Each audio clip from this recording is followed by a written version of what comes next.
Welcome to a lecture about differences between MLA and APA format. Both of these are ways to indicate where and when you have used research.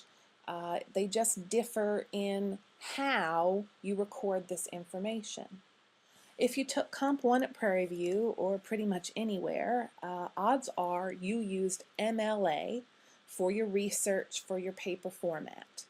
Here at Prairie View, we use APA for English 1133, and there is a good reason for that. MLA and APA are the most popular citation formats on campus, and so we want to make sure you're exposed to both so you can switch back and forth between them if you need to.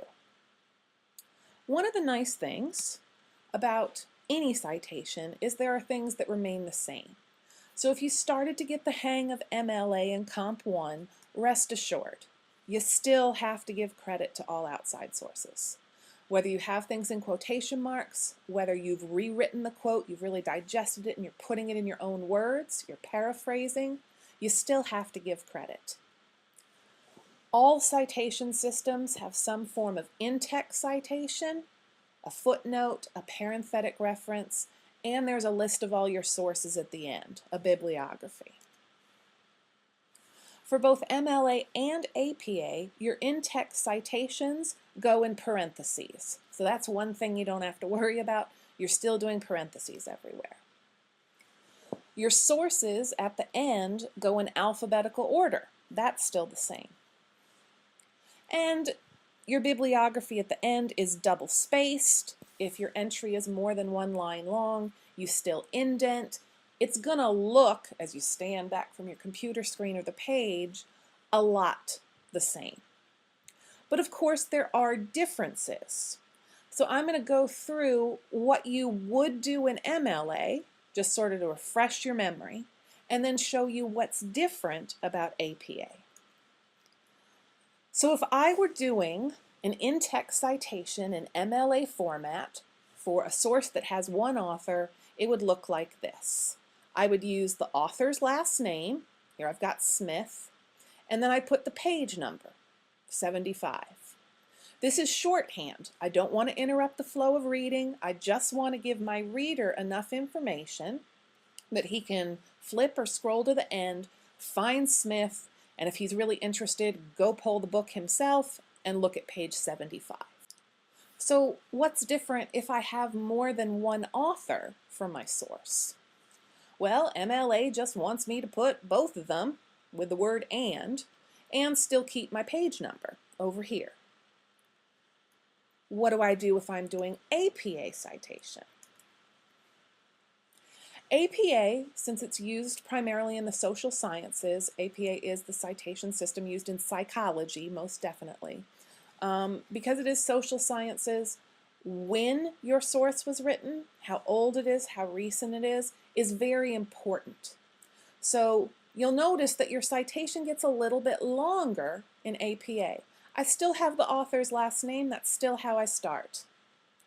But now I add a comma and I insert the year of publication, another comma, and then I put a P period space before my page number. So APA wants even more information and there's even more formatting going on. You've got these commas, you've got a P, you've got a period. What do I do if I have more than one author? Pretty much the same idea as MLA. You want both authors' names in here. And the reason I'm giving this example is because APA wants this curly and sign, it's called an ampersand, instead of the word and. So it's just a tiny little formatting difference. Everything else is the same, comma, year of publication, comma, P period, page number. So, I have the option of putting my author's name in the sentence. It's a great way to use an attributive tag or to integrate or to incorporate my quote or paraphrase. With MLA, if I pull my author's last name out, the only thing that's left for my parentheses is the page number. What's going to happen when I move to APA? Best rule of thumb I can give you for APA is wherever the author goes, so goes the date. I pulled my author's last name out of the parentheses at the end, and guess what? My year has to go with it in parentheses. So yes, now I have two sets of parentheses in my sentence. I pulled my name out, the year goes with us right there in the middle of the sentence, and then the only thing left in the parentheses at the end, just like in MLA, is the page number, except I have to put a P and a period.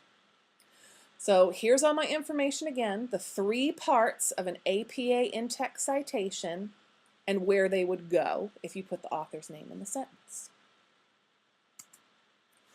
Now I'm going to talk a little bit about your reference format. You have links and handouts in eCourses to help you figure out how to format absolutely any source. I can't anticipate what you're going to come up with. There's no way I can go over everything. It would be very boring in a very long video. So I'm just going to go over three main types of sources that you might encounter, starting with books. So this is the general format. You start with the last name. Nothing's changed from MLA there. And now here's the first change in format. You only used first initials. You only use middle initials. Mary becomes M. Joseph becomes J. And my rule still holds. Wherever the author is, there's the year. So I put a period, parentheses, my year of publication, another period. I put the title of the book in italics, and notice that the B here is not capitalized. That's because APA follows different capitalization rules than MLA does. And then I have the city of publication and the publisher, just like I would with MLA. So here's how an example would look. I made up this book and this press. Please don't go looking for it or come complaining that you couldn't find it. It's fictional. So here's first initial, period. There's my publication year in parentheses, period. And here's my title in italics, Finishing College, lowercase c, colon, and then I have a capital A, small g guide.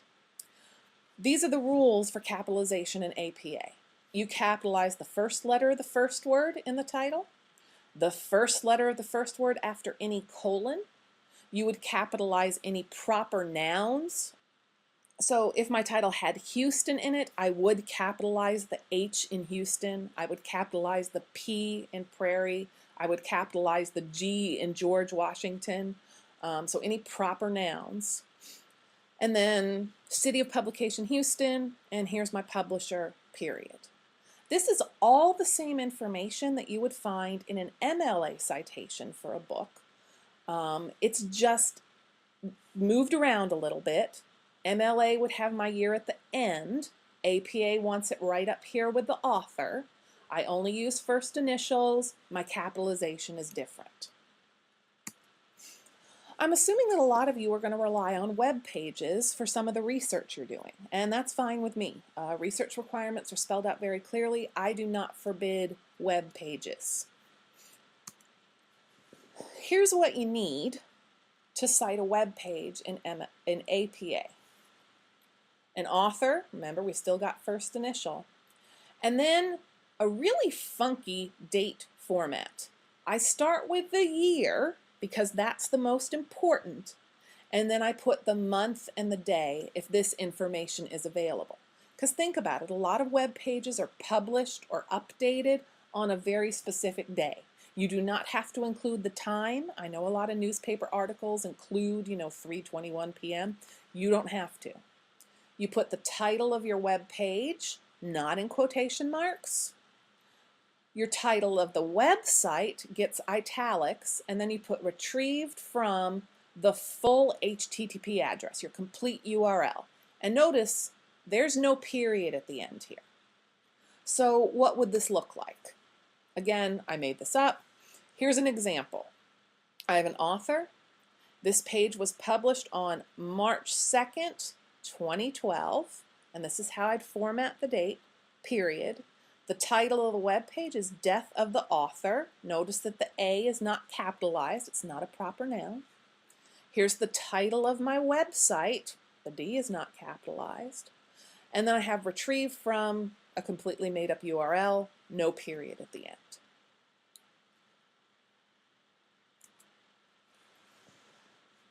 Remember what I said about research requirements? I am going to require you to use information from databases, scholarly journals, because part of my hope for English 1133 is that you start getting used to how experts talk in your field.